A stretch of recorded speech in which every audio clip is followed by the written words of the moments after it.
Hey everybody, welcome back to In the Gutter. Let's talk comics. I'm Wade. This is part 13 of the Screenwriter collection. Uh, this box we're going to go through today was a full set of the Star Wars action figure variant covers from many Star Wars series and limited series. I went off a checklist online and there was a couple, it looked like store exclusives or something like that that he didn't have, but for the most part, he had the entire set of variant covers. So check out the box. All right, this box is a little crazy because it's all of the uh, Star Wars action figure variant covers, and I'll have to do some research. And each one of these is actually in a different Star Wars book. So I'm just going to show you the action figures, because obviously the act of opening each book and finding out what the title is by looking at the indicia is going to be painstaking. But I also printed out a checklist for myself so I can see if we have the whole set. But for fun, we'll look at the figures real quick. So we have Luke, Han, Ben, Boba, Chewie, C-3PO, R2-D2, Stormtrooper, Tusken Raider, Star Destroyer Commander, Jawa, Luke Skywalker X-Wing Pilot, Greedo, R5-D4, Hammerhead, Snaggletooth, Death Star Droid, Walrus Man, Power Droid, Leia Organa in Bespin Gown, Yoda, Stormtrooper Hoth Battle Gear, Dengar, Rebel Soldier Hoth Battle Gear, Lobot, IG-88, Qui-Gon Jinn, 2-1B, R2-D2 with sensor scope, C-3PO with removable limbs, Luke Skywalker Hoth Battle Gear, AT-AT Commander,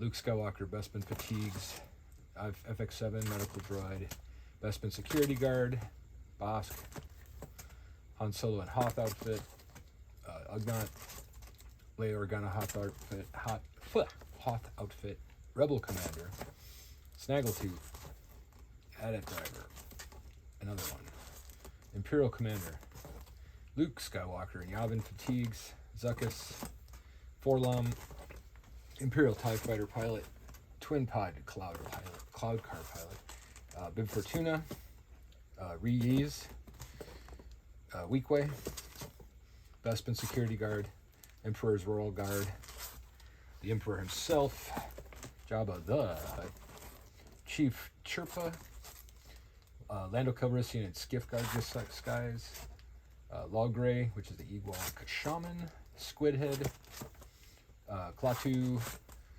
Gamoran Guard, General Madine, Yen Yum, Leia Organa and Yavin Gown, Biker Scout, Admiral Akbar, R2-D2 with lightsaber, Nikto, Klaatu Skiff Guard outfit, Princess Leia Organa in Boosh disguise, A-Wing Pilot, Han Solo in trench coat, Yoda Jedi Master, Tibu, ATST Driver, EV-99, 8D8, Imperial Gunner, Pruneface, everybody's favorite, Rancor Keeper, Rancor itself, Poplo, Han Solo Imperial Stormtrooper outfit, Anakin Skywalker, Luke Skywalker, Lando Calrissian General Pilot, Droopy McCool, Size Noodles, Max Reboot,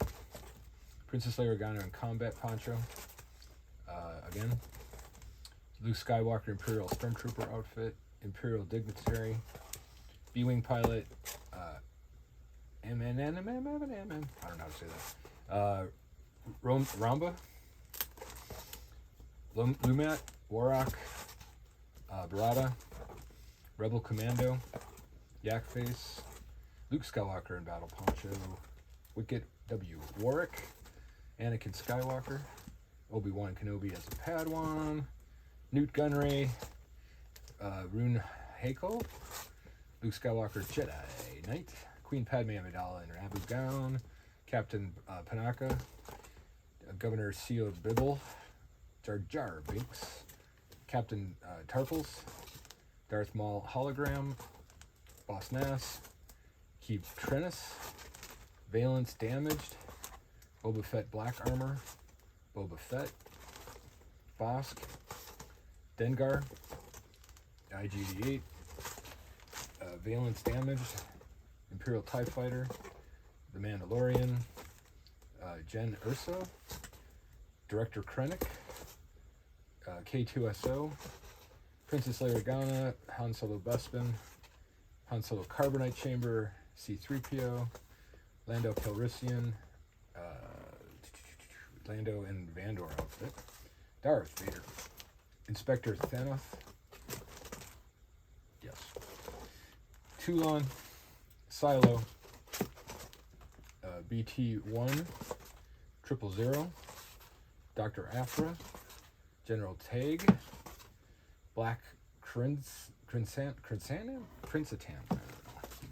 Poe Dameron, X-Wing pilot, Kylo Ren, Darth Sidious, Darth Maul, Obi-Wan Kenobi, Jedi Master, Anakin Skywalker, Darth Vader, Anakin Skywalker, Mace Windu, Hirsch Battlegear, Mace Windu, and Grand Admiral Thrawn, and just a couple more.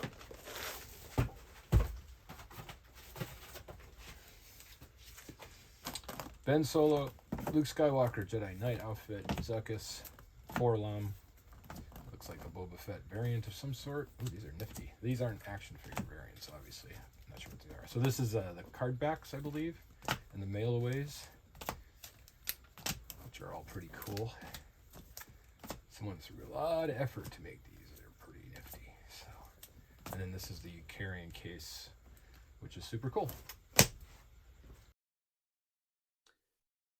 All right, so instead of pulling out some of the key issues, I thought it would be more interesting to discuss what do you do when you buy a collection and you have a set of variant covers that breaks up a bunch of series and mini-series, and what's the best way to go about it. So I figured there's three ways of looking at it. You could, for one, sell the action figure variant covers as a set. So it's comes with a pro that it's a premium. You probably get more money for it because it takes a lot of love and it's pretty difficult to put a set like that together. And having it all in one place would be appealing to buyers, and you could make more money selling it as a set. And considering there's a bunch of keys in there, they have value on their own. But what you're left over with are a bunch of busted runs and miniseries. So what do you do with that? And by the way, if I was doing this from day one and I was thinking about it, I would have bought a complete set of the action figure variants intentionally and then bought either a second copy or the regular cover to fill in the sets and the runs so you get the best of both worlds. As a collector, you might not think that way, or obviously, if it's budgetary concerns, it can get expensive. But if you're planning on moving these again at some point, you could have the best of both worlds by having that complete set of variants and maintain your runs and miniseries. So what you could do as a hobbyist or as a dealer is go now and replace either an identical copy of that action figure variant and put it back in the run, or you could get the other cover and fill in the runs and the sets that way. And that's cool. It just, again, would take a lot of money and a lot of time. And some of these are keys, so you'd probably be paying a premium for some of the individual books to fill out sets of non-key issues. So, for example, you might have 2 through 4, and they're $2 books, and then you have to spend $10 to get the 1 to make it a 1 through 4 run. So, is that economically sensible? And the other thing to think about is, could you sell the 2 through 4 without the number 1? Or do they become worthless because nobody wants to buy a broken set with the 3 books that aren't keys? So, all things to consider. And it could be fun though to go to conventions and stores and dig through boxes and fill it in, because that's what the hobby's all about. So that's a good thing. Sort of up to the individual on that one. But after thinking about it, and I talked about it with some friends of mine, I think for this particular situation, taking the action figure variant comics covers and putting them back into the runs and the sets and selling them as they were originally published in runs and sets makes the most sense in this situation. Because I'm not going to keep these, and I'm not going to take the time and the effort to recreate a duplicate set to fill out the runs.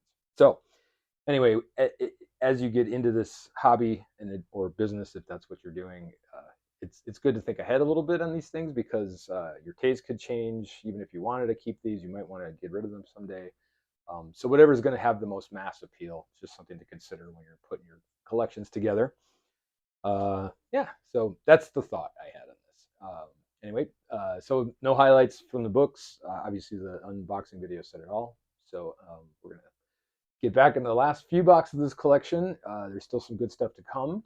I appreciate you watching, and until next time, keep your mind in the gutter.